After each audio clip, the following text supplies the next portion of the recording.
नमस्कार, welcome to PP learning academy. मैं हूँ विजयंत कुमार। अभी आप इंडिया की जीडीपी नंबर्स ने पूरी दुनिया को शॉक कर दिया है और आप देखोगे कि Indian news outlets proudly publish कर रहे हैं आर्टिकल्स जो दिखाते हैं कि जिस भारत की इकोनॉमी को इन ट्रंप ने डेड बोला था, आज वही इकोनॉमी ट्रंप को शॉक दे रही है। याद होगा जब ट्रंप ने बोला था इंडिया और रसिया की इकोनॉमी डेड है, जो मर्जी करे मुझे कोई फर्क नहीं पड़ता। वही डेड इकोनॉमी आज 7.8% ग्रोथ रेट दिखा रही है first quarter of financial year में। आज के टाइम बहुत सारे आर्टिकल्स पब्लिश हो रहे हैं जो ट्रंप को टारगेट कर रहे हैं कि देख लो तुम्हारी सो कॉल्ड डेड इकोनॉमी अभी कितनी फास्ट ग्रो कर रही है। और यहाँ लिखा जा रहा है what Trump does not get about India dead economy.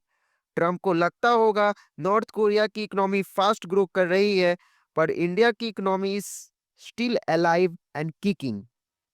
पिछले 5 क्वार्टर में हाईएस्ट ग्रोथ रेट इंडिया ने डिलीवर करी है। एक क्वार्टर आपको पता ही है 3 महीने का होता है और अप्रैल मई जून के 3 महीने में इंडिया ने 7.8% का ग्रोथ रेट रजिस्टर किया है। जर्नलिस्ट वर्ल्ड ओवर लिख रहे हैं, साउथ कोरिया इंडिया के जर्नलिस्ट सब, कि हाँ एक टाइम था जब 24-25 में हमारा ग्रोथ रेट 5.6% तक गिर गया था, but slowly we are recovering. लेकिन एक बात समझनी होगी, यूजली फाइनेंशियल ईयर का पहला क्वार्टर अच्छा होता है। टैरिफ्स का असली इम्पैक्ट आने वाले मंथों में दिखेगा। एक्सेप्टेशन थी 6.87% की, लेकिन इंडिया ने 7.8% डिलीवर किया है। रियल चैलेंज होगा क्वार्टर 2 के नंबर्स। अगर हमने टैरिफ्स और प्रेशर के बावजूद अच्छी ग्रोथ दिखाई तो पूरी दुनिया सैल्यूट करेगी। Indian economy is really strong. अब कंपेयर करते हैं G20 देशों से। India 7.8%, China 5.2%, Indonesia 4.9%, US 3%। लोग कहते हैं चाइना और यूएस का बेस बहुत बड़ा है तो वहाँ छोटी ग्रोथ रेट भी यूज होती है। एग्जाम्पल ए के पास 1,000 है, बी के पास 100 है। अगर ए की 5% ग्रोथ होती है तो उसके पास 1,050 हो जाता है, और बी की 15% ग्रोथ भी होती है तब भी उसके पास सिर्फ 115 बनता है। इसलिए बड़े इकोनॉमिक्स का छोटा परसेंटेज भी बहुत बड़ा होता है। पर क्रेडिट इंडिया को भी मिलना चाहिए, क्योंकि छोटी इकोनॉमीज जैसे इंडोनेशिया, मलेशिया, थाईलैंड इंडिया जैसी ग्रोथ रेट नहीं दिखाती।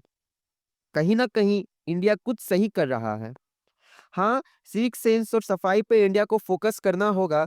जिस दिन हमने इस पे सीरियसली ध्यान दिया, हमारा कंट्री और भी ब्यूटीफुल लगेगा। अब देखो 2025 के क्वार्टर 1 में Indonesia 4.9%, Malaysia 4.4%, Philippines 5.4%, Singapore 3.9%, Thailand 3.1%, Vietnam 6.9%। India का GDP size 4 trillion plus dollar है और उसको 7.8% क्वार्टर पीस से ग्रो करना, ये बहुत इम्प्रेसिव है। इसलिए कभी कभी हमें रिफ्लेक्ट करना चाहिए कि जो हम अचीव किए हैं वो भी छोटी बात नहीं है। अभी इकोनॉमिस्ट कहते हैं कि टैरिफ्स और ग्लोबल स्लोडाउन की वजह से आने वाले क्वार्टर्स में ग्रोथ कम हो सकती है। अगर जीएसटी रेट्स कम हुई तो ग्रोथ बूस्ट हो सकती है। लेकिन फिलहाल ट्रंप ने 50% की टैरिफ के वजह से कई टेक्सटाइल कंपनी सोच रही है कि मैन्युफैक्चरिंग इंडिया से बाहर शिफ्ट करें। ये इंडिया में जॉब्स और मैन्युफैक्चरिंग को हर्ट करेगा। अगर कोई मेरेकल हुआ या बड़े ट्रेड डील साइन हुए तभी सिचुएशन बेटर होगी, अदरवाइज लग रहा है क्वार्टर 2 डिसपॉइंटिंग होगा।